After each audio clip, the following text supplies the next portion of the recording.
नमस्कार किसान भाइयों, आपका हार्दिक अभिनंदन अपने YouTube चैनल देसी फार्मर के अंदर। किसान भाइयों, आपके लिए आज मैं लेके आया हूँ काफ़ी यूनिक और काफ़ी शानदार जानकारी। जी हाँ दोस्तों, आपने ऐसी जानकारी कहीं पहले कभी देखी होगी या शायद बहुत ही कम देखी होगी। काफ़ी यूनिक बिजनेस आइडिया जो कृषि के अंदर किया जा सकता है और अच्छा खासा मुनाफा कमाया जा सकता है।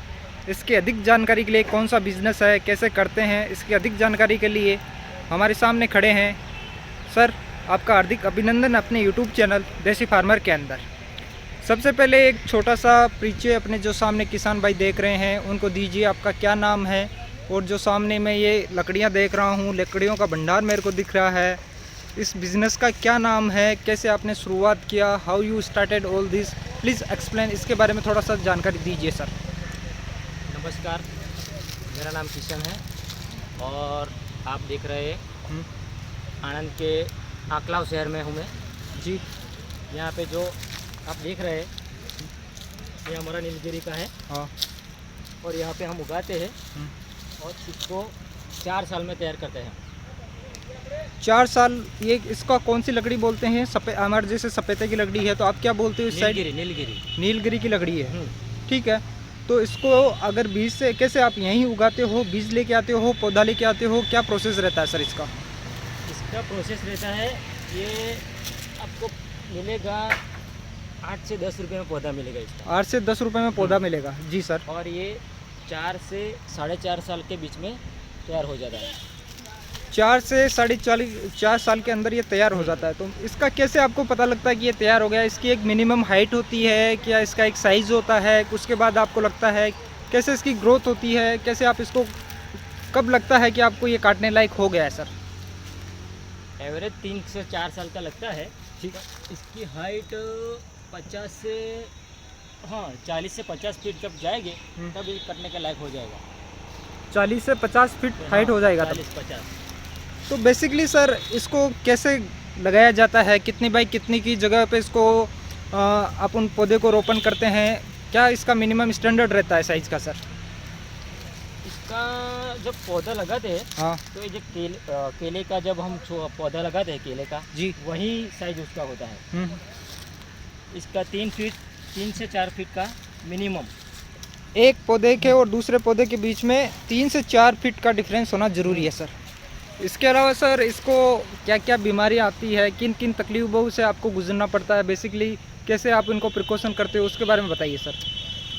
इसमें बीमारी कोई नहीं आती। इसमें बीमारी पहले दौर में आती है जी। जब तक ये 6 फीट 7 फीट का ना हो जाए हाँ। तब तक उसको अच्छे से ख्याल रखना पड़ता है। जब तक ये 7 फीट ऊपर निकल जाए बिल्कुल। उसको कुछ भी करने की कोई दवा कोई खातर जर की कोई ज़रूरत नहीं है। जैसे आपने पानी। ओके सर, समझ गया सर। मैं आपको रोकना चाहूँगा। आपने बताया कि 4 से 5 फीट तक ये जब हाइट लेता है उस टाइम अपन को इसका प्रिकॉशन पे ध्यान देना चाहिए। तब आपको किस किस बीमारी से सामना करना पड़ता है, क्या क्या तकलीफें आती है ग्राउंड लेवल पे, उसको बताइए सर। इसमें जब छोटा पौधा रहता है जी। उसमें क्या उधऊ को उसको क्या बोलते हैं, जो छोटा छोटे कीड़े होते हैं। कीड़े लग जाते हैं, कीटनाशक हाँ। उस टाइप के लग जाते हैं इसमें। हाँ, छोटे कीड़े उसको खा जाते हैं उसके मूल को। बिल्कुल। हाँ, तो वो सड़ जाता है जी। तो उसका प्रॉब्लम रहता है शुरुआत में। हाँ। पर ऐसा उसको पहले 6 महीने तक दवाई अच्छे से, जो क्या बोलते हैं इसे, कीटनाशक जो दवाई होती है जी। उसको आप यूज़ करोगे तो 6 फीट 7 फीट निकल जाए आपको कोई भी उसके खातर ओनली पानी का कैसे रहता पानी है? 1 महीने में 1 बार मिले तो भी ठीक, हाँ। ना मिले तो भी ठीक। इसके अलावा सर इसको करना चाहेंगे तो कितनी ज़मीन इसके लिए होना सफिशिएंट रहेगा, किस हिसाब से करना चाहेंगे? क्योंकि जो सपोज़ जैसे मैं हूँ या कोई मेरे भाई दूसरा किसान भाई है वो इससे अवगत नहीं है, वो देखते हैं कि यहाँ लकड़ों का कारोबार चल रहा है, उसके भी मन में ख्यालात आता है कि मेरे को भी ये करना है, उसको नहीं पता बिल्कुल भी। तो उसको कैसे, कितनी ज़मीन होनी चाहिए, कैसे वो तैयार कर सकता है, कैसे वो अपने खेत के अंदर इसको डेवलप कर सकता है, तो उसके बारे में बताइए सर। इसके आपको कितनी ज़मीन होनी चाहिए उसका कोई ये नहीं है, पर आपको उसमें लॉन्ग टाइम इन्वेस्टमेंट मिलेगा। लॉन्ग टाइम क्या बोलते हैं उसको, प्रॉफिट। हाँ, लॉन्ग टाइम जब अपना क्या LIC अब जो बीमा पकता है हाँ। उस टाइम पर एक टाइप का होता है। मतलब इंश्योरेंस पक्का है, इसका प्रॉफिट जरूर मिलेगा वो, प्रॉफिट मिलेगा आपको। पर आप उसके लिए अपन को एक पैसे बीघा से हिसाब के आपको बाजार के भाव के हिसाब से जो भी चलता है जी 50,000, 70,000, 80,000 के लाख, उसके हिसाब से आपको पर बीघा के आपको प्रॉफिट मिलेगा। सपोज सर 1 बीघे के अंदर कितने पौधे आ सकते हैं, 1 बीघे के अंदर कितनी कॉस्टिंग होगी, 1 बीघे के अंदर अगर अपन लगाना चाहेंगे तो पानी वानी का, दवाई का खर्चा कितना पड़ जाएगा एक, और उसमें कितना अपन को टन माल मिल सकता है सर? 1 बीघे के अंदर आपको पौधे लगेंगे मिनिमम 1000 से 1200 के बीच में। 1000 से 1200 पौधे लगेंगे। और आपको ये 4 साल के अंदर हम्म, ये 1000-1200 पौधे का कॉस्ट आएगा 12,000। हम्म, और उसमें टोटल खर्चा करके 1 बीघे के हिसाब से जी आपको उसकी कॉस्टिंग होगी 25,000 के आसपास होगी। अपन को 25,000 का इन्वेस्टमेंट होगा उसमें पौधे वौधे का, उसमें से 1000 अपन ने पौधा लगाया, तो ये तो है नहीं कि 100% अपन को सक्सेस रेशियो मिल जाएगा, उसमें कुछ अपन को डिफॉल्ट भी मिलेगा, तो अपन मान सकते हैं कि 1000 में से अपने 900 पौधे के आसपास बचेंगे हाँ, सर। हाँ, हाँ। ठीक है। ऐसा पतला वाला निकलेगा ना, हाँ तो उसका कोई भी कॉस्ट नहीं रहेगा। ऐसे ये वाला जो साइज रहेगा जी, वो परफेक्ट होगा, ये वाला है। वो देख रहा हूँ सर। तो ये इनको अपन जो सामने ये देख रहे हैं, इसके अंदर घूम रहे हैं, तो ये कितने साल हो गया इसको, आपने कब बोझ लगाया था, कब काटने का समय आएगा सर इसमें? इसको लगाया था हमने 4 साल पहले लगाया था। आपने 4 साल पहले लगाया हाँ, था? अभी टाइम हो गया है इसको काटने का, हाँ। पर अभी ऑर्डर मिला नहीं है। हम्म। और जब तक ऑर्डर मिलेगा तब उसे काट देंगे।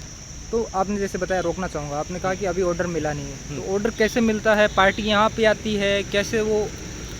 जी हाँ, वो भी बता देता हूँ। हाँ इसका हिसाब क्या है, आपको लगता है आपको बेच देनी है, हाँ उससे जाड़े भी चलेगी, ये साइज भी चलेगी जी। हाँ।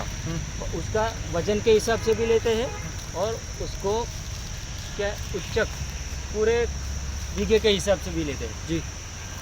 2 प्रकार की कॉस्टिंग होती है यहाँ पे। तो इसको मतलब सेल आउट कैसे करते हो? खरीदार यहाँ डायरेक्ट आते हैं, क्या आप उनको कटाई के लिए क्या करते हो, किससे काटते हो? हाथों से काटते हो, मशीन आती है, कैसे काटते हो इसको? इसके कुहाड़ी से काटते थे। हाँ। और मशीन भी होती है। जी नीचे से काटने के लिए कुहाड़ी का उपयोग होता है। हाँ। और जब उससे ऊपर का टोच भी काटते हैं, हाँ। सीधा माल रखने का है, तो उसे मशीन से काटा जाता है। क्या सर ऐसा पॉसिबल है, अपन इसको जड़ से नहीं काटे, ऊपर से काटे, फिर इस पर री पौधा ओपन वापस खड़ा हो सकता है इसके ऊपर पौधा, ऐसा हाँ, जब इसे नीचे से काट दोगे हाँ। तो वो आप 3 बार इसे उगा सकते हो, 3 तीन बार कटिंग कर सकते हो। 3 बार कटिंग कर सकते हैं अपन। हाँ, 4 12 सालों में 3 बार कटिंग होगा ये। तो वो तो फिर तो एक टाइम इन्वेस्टमेंट हो गया अपन का, उसके बाद अपन को पौधे लगाने की जरूरत नहीं, 12 साल अपना निकल जाएगा। हाँ हाँ हाँ हाँ। इसके अलावा सर ये जो खाली ज़मीन मेरे को दिख रही है बीच में, ये देखो आपने बताया कि इसके अंदर अपन दूसरी भी अपनी खेतीबाड़ी कर सकते हैं, कोई दूसरी फसल है, सब्जी लगा सकते हैं, क्या ऐसा पॉसिबल है? हाँ, उसमें कर सकते हैं ना, हाँ हमने किया था उसे। इसमें कर सकते हैं कोई जैसे भी पौधा लगाकर कोई भी फल या कोई सब्जी का आप ले सकते हो जी। तो ये आपका कितना एरिया है, आप कितने बीघे में करते हो? ये तो मैं देख रहा हूँ यहाँ तो आपका काफ़ी छोटा है, पर जैसे आपसे बात चल रही थी वीडियो से पहले, आपने कॉन्ट्रैक्ट फार्मिंग ले रखी है, फार्मों से कॉन्ट्रैक्ट करके अच्छी खासी आपकी ज़मीनें हैं जहाँ पे ये बिज़नेस आपको चल रहा है। कितना साल हो गया इस बिज़नेस लाइन में आपको? मुझे इस बिजनेस में हो गया 6 साल, और ये 7वां साल चल रहा है। 7वां साल चल रहा है। आपकी एज भी मेरे को काफ़ी यंग लग रहे हो, काफ़ी यंग एज में भी आपने काफ़ी अच्छा बिजनेस किया है। एक नॉर्मल धारणा होती है कि यार इसमें तो पता नहीं 4 साल तक कैसे रहेगा, नष्ट हो जाएगा, ज़मीन ऐसे चली जाएगी, पर जैसे आपका स्टैंडर्ड मैं देख रहा हूँ, काफ़ी अच्छा पैसा कमाया है सर आपने इस लाइन में। तो दर्शकों को क्या बताना चाहोगे, प्रॉफिट वाला धंधा है कि नहीं है? पर जैसे आपसे मैं वीडियो से पहले बात कर रहा था, आपने बोला कि इसमें कमाई है, पर क्या है लोगों के अंदर पेशेंस नहीं है। इस चीज़ में क्या है, पेशेंस चाहिए, पहले इन्वेस्ट करना पड़ेगा, फिर रिटर्न के लिए अपन को वेट करना पड़ेगा। तो आपका क्या थॉट प्रोसेस है इसके पीछे सर? इसको लॉन्ग टर्म इन्वेस्टमेंट बोलते हैं जी। और इसमें कभी कभार क्या होता है मेरे धंधे में, कभी मानो कि हमने माल रखा जी। दूसरे खेत का जी 1 लाख का माल रखा, हाँ और हमने लिया वजन के हिसाब से जी, और हमने यहाँ बेचते उसका कॉस्टिंग पड़ गई 1 और 20। बिल्कुल कभी कभी हम इसमें खोट भी देख सकते हैं हाँ। धंधे में जी। पर जो खेत में जो पौधे लगा थे हाँ। उसमें कोई खोट नहीं है। उसमें जो 100%। हाँ, जो आप खेती करोगे उसमें तो कोई भी खोट नहीं है। उसको 4 साल पहले उगाओगे तो 4 साल में हो जाएगा। जब दूसरी बार इसकी फूट निकलेगी तो 3 साढ़े 3 साल में हो जाएगा तैयार। बेसिकली ये किस लाइन के लिए यूज़ होता है सर? ये कहाँ काम के लिए में लिया जा सकता है? इसको क्या काम आता है? इसके बारे में आपको आइडिया है थोड़ा बहुत? इसको अब जो जाड़ा माल होता है जी। वो हम बेच देते हैं कंपनी में, जो लकड़ी की होती है फर्नीचर के लिए बनाने फर्नीचर, वो उसको छाल निकाल के, जो जाड़ा लकड़ा रहता है उसको छाल निकाल के जो माचिस की तीली बनाते हैं जी प्लाईवुड बनाते हैं जी। और हाँ वही सब उपयोग होती है। और जो इलेक्ट्रिक फैक्ट्री होती है उसमें हीटिंग देने के लिए जो गीला लकड़ा होता है हाँ। उसको फायर करने के लिए यह उपयोग होती है। ऐसा नहीं होता जैसे अभी तूफान आया था तो तूफान के अंदर आपको कुछ डैमेज मिलता है, नहीं होता? ऐसा होता है कभी कभार? अभी जो तावतिया कौन सा तूफान है? नहीं, कुछ नहीं हुआ उसको। हाँ, इससे कुछ नहीं होता। ऐसा कुछ नहीं हुआ इसमें। और सर इसमें कितना प्रॉफिट है? मार्जिन वाला धंधा है? कैसे इसको सेल आउट करते? तो पर टन के हिसाब से जाता है, केजी के हिसाब से जाता है, लेंथ के हिसाब से जाता है? कैसे बेचते हो उसको? ये केजी के हिसाब से जाता है और जाता है बीघा के हिसाब से। हाँ। मानो कि आपका 1 बीघा है तो कोई व्यापारी आता है तो आपको बेचता है, आपको ऑफर करता है वो जी। मानो कि आपको 1 बीघा की कीमत हो गई 70,000, 40,000, 50,000। आपको आपका खेत है तो आप मानोगे कि नहीं मुझे 40 नहीं चाहिए, मुझे 45 चाहिए, 50 चाहिए, तो आपस में डील होती है और निकल जाता है माल। सब कुछ काट के ले जाते हैं, कुछ बचता नहीं और फिर से नई फुट 6 महीने में 6 फुट की हो जाएगी। मतलब कहने का मतलब है कि व्यापारी डायरेक्ट आता है, वो खड़े पेड़ों पे बोली लगाता है और उसका ही काम रहता है, कटाई करके वो ले जाता है, फिर आपका री इन्वेस्टमेंट वही जो वापस दोबारा वही प्रोसेस स्टार्ट हो जाता है। वही